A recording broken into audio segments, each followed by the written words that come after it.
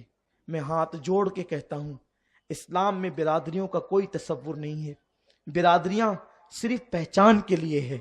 اگر دیندار نیک رشتہ آپ کو مل جائے تو برادری نہ دیکھو، کیونکہ ہر برادری کا خون ایک ہے۔ صرف نیک دیکھو، مسلمان دیکھو۔ توڑ دو یہ دیواریں اجنبیت کی، تعصب کی دیواریں توڑ دو۔ میں پوچھتا ہوں نبی کے خاندان سے بہتر کس کا خاندان ہو سکتا تھا؟ لیکن امام حسین نے ایک اس لڑکی سے شادی کی جو ایران کے بادشاہ کی بیٹی تھی اور اسے کنیز بنا کر کے لایا گیا۔ امام علی مقام کو وہ کنیز پیش کی گئی، امام علی مقام نے ان کو آزاد کیا اور ان کے ساتھ نکاح کر کے گویا کہ اس کنیز کو امت کی آقازادی بنا دیا۔ اس لیے اپنی بیٹیوں کو زیادہ دن تک گھروں میں نہ رکھو، اچھا رشتہ نیک دیندار گھرانے کا دے دو، اور آج سے شروعات ہوگی تو پھر آنے والے دنوں میں یہ سب چیزیں ختم ہوگی۔ ارے تیری بیٹی کسی کافر کے ساتھ بھاگنے سے تو اچھا تھا کہ تو کسی مسلمان کے ساتھ بیاہ دیتا عزت کے ساتھ۔ لوگ اتنا ہی تو کہتے ہیں کہ کہاں دے دیا، لیکن تیری بیٹی کی آبرو تو بچتی، عزت تو بچتی، عزت کے ساتھ تو تیری بیٹی تیرے گھر آتی، تو سماج میں عزت کے ساتھ سر اٹھا کر کے جیتا۔ میرے پیارے آقا صلی اللہ علیہ وسلم کے دیوانوں، درجنوں مثالیں آپ کو ملے گی قرون اولیٰ میں، صحابہ کی زندگیوں میں۔ بہت سارے حبشی صحابہ کو مدینہ منورہ کے مدنی صحابہ نے اپنی بیٹیاں دے دی۔ کیوں؟ اس لیے کہ اسلام کیا ہے؟ ہمارا خون ایک ہے، ہمارا نبی ایک ہے، ہمارا خدا ایک ہے، ہمارا رسول ایک ہے، ہمارا قرآن ایک ہے۔ ان اکرمکم عند اللہ اتقاکم، تم میں عزت والا وہ ہے جو اللہ سے ڈرنے والا ہے۔ میرے پیارے آقا صلی اللہ علیہ وسلم کے دیوانوں، حضور علیہ السلام فرماتے ہیں کہ جب تمہارا بیٹا یا تمہاری بیٹی بالغ ہو جائے تو اس کے نکاح کرنے میں جلدی کرو، شادی کرنے میں جلدی کرو، تاخیر مت کرو۔ بیٹی کے بالغ ہونے کے بعد جو باپ اور ماں نکاح کرنے میں تاخیر کرتے ہیں، پھر بیٹا بیٹی جو گناہ کرتے ہیں اس کا وبال اس کے ماں باپ کے سر پر بھی آتا ہے۔ اس لیے لوگوں اپنی اصلاح کرو، اپنے آپ کو چینج کرو، تبدیل کرو۔ تو قوم کی بیٹیاں جو لڑکوں کے ساتھ افیئر کر رہی ہے، جلدی مچاتی ہے وہ شادی میں، لیکن اسلام کا طریقہ یہ ہے کہ بیٹی کے لیے ماں باپ رشتہ تلاش کرتے ہیں۔ کیوں ماں باپ رشتہ تلاش کرتے ہیں؟ اس لیے کہ ماں باپ اپنے تجربات کی روشنی میں رشتہ تلاش کرتے ہیں۔ اور یاد رکھنا، جو نکاح ماں باپ کی خوشی کے ساتھ ہوتا ہے اس میں اللہ تبارک و تعالی برکتوں کا نزول کرتا ہے، اور جو رشتے ہم خود ڈھونڈنے نکلتے ہیں اس میں برکت نہیں ہوتی۔ اس لیے اپنے اعمال کی اصلاح کریں، اور نوجوان پاک دامنی اختیار کریں، کیونکہ ایک دن آپ نے باپ بننا ہے۔ میں اپنی گفتگو سمیٹتے ہوئے یہ پیغام دینا چاہتا ہوں کہ آج آپ کے جذبات جوان ہیں، آپ بھاگ کر کے نکاح تو کر لیتے ہیں، افیئر کے ذریعے تو نکاح کر لیتے ہیں، لیکن پھر آج سے 15 سال کے بعد جب آپ کی اولاد جوان ہوتی ہے تو اس کو شریف گھرانے کا رشتہ نہیں آتا۔ لوگ کیا کہتے ہیں؟ اس کے ماں باپ تو بھگوڑے تھے، انہوں نے تو بھاگ کر شادی کی تھی۔